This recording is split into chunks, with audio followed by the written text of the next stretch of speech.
काय तुम्ही या भेटीविषयी पहिल्यांदा सांगा? मला वाटतं की मुख्यमंत्री झाल्यानंतर फडणवीस साहेबांची भेट झाली नव्हती. तर आज एक फक्त सदिच्छा भेट होती. याच्यामध्ये कुठलंही राजकीय काही नव्हतं. सदिच्छा भेट होती आणि त्यासाठी ते आलेले. तुम्ही जरी सदिच्छा भेट म्हणत असला तरी आगामी निवडणूक आहेत, त्यात मुंबई महानगरपालिकेची निवडणूक आहे, काही वेगळी समीकरणं होऊ शकतात. मला वाटतं आत्ता काही आज काय बोलणं झालं याची मला कल्पना नाही त्यांच्यामध्ये. पण आजची जी भेट होती ती राजकीय नव्हती, सदिच्छा भेट होती. आपल्याला माहिती आहे सन्मान्य राजसाहेबांचे आणि फडणवीस साहेबांचे खूप जुने आणि वैयक्तिक संबंध आहेत आणि त्यामुळेच ही एक सदिच्छा भेट होती. दोन नेत्यांची खाजगी चर्चा झाल्याचं कळतंय बंद दाराआड. काही वेगळे मुद्दे होते, कारण विधानसभा निवडणुकीच्या निकालाच्या अनुषंगानं राज ठाकरेंनी काही वेगळी मतं मांडलेली होती आणि ती अगदी भाजपच्या विरोधामध्ये होती. तर त्या अनुषंगानं काही चर्चा नाही, मुळात मी तुम्हाला तेच सांगितलं की राजकीय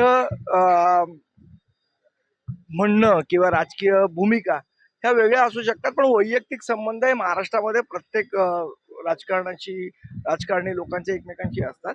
तर आजची जी भेट होती ही एक सदिच्छा भेट होती. याच्यामध्ये राजकीय काही नव्हतं. अमित ठाकरेंना त्या मेळाव्यामध्ये राज ठाकरे यांनी थेट भाजपवर टीका केलेली होती. देवेंद्र फडणवीस यांचं सुद्धा नाव टीकेदरम्यान राज ठाकरे यांनी घेतलेलं होतं.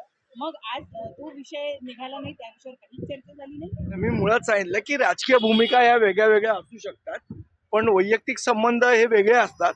आणि आजची भेट होती ही कौटुंबिक भेट होती, सदिच्छा भेट होती आणि ब्रेकफास्ट करायला आलेली. अमित ठाकरेंना सक्रिय राजकारणात ठेवण्यासाठी राज्यपाल कोट्यातून आमदार बनवलं जाईल अशी देखील एक चर्चा आहे. मला कल्पना नाही. विधानसभेची निवडणूक पार पडली होती, त्यावेळेस देवेंद्र फडणवीसांनी मनसे संदर्भात एक प्रतिक्रिया दिली होती की आगामी ज्या काही निवडणुका होतील त्यात आम्ही मनसेला सोबत घेण्यासंदर्भातला विचार करू. आज काय चर्चा झाली त्या दोघांमध्ये याची मला कल्पना नाही, पण जी माझी माहिती आहे त्यानुसार ही आजची भेट ही राजकीय नव्हती, कौटुंबिक होती, सदिच्छा भेट. पण तुम्ही मनसेचे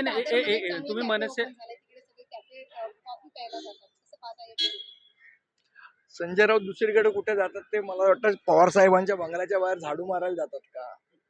पवार साहेबांकडे कशाला जातात, मग झाडू मारायला जातात का संजय राऊत?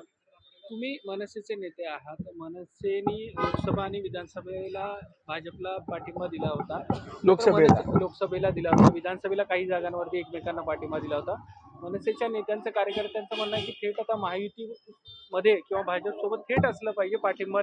मला वाटतं आज युतीच्या चर्चाबद्दल बोलणी नव्हती. आजची भेट ही कौटुंबिक होती. ज्यावेळेला राजकीय चर्चा होईल निश्चितपणे आम्ही तुम्हाला सांगू. पहिली भेट आहे आणि या भेटीतून चर्चेची कुठेतरी सुरुवात होईल अशी शक्यता. मी तुम्हाला पुन्हा आता मला वाटतं तुम्ही कुठलाही प्रश्न विचारला तरी माझ्याकडे उत्तर तेच आहे की आजची भेट ही कौटुंबिक होती, राजकीय चर्चा झाली.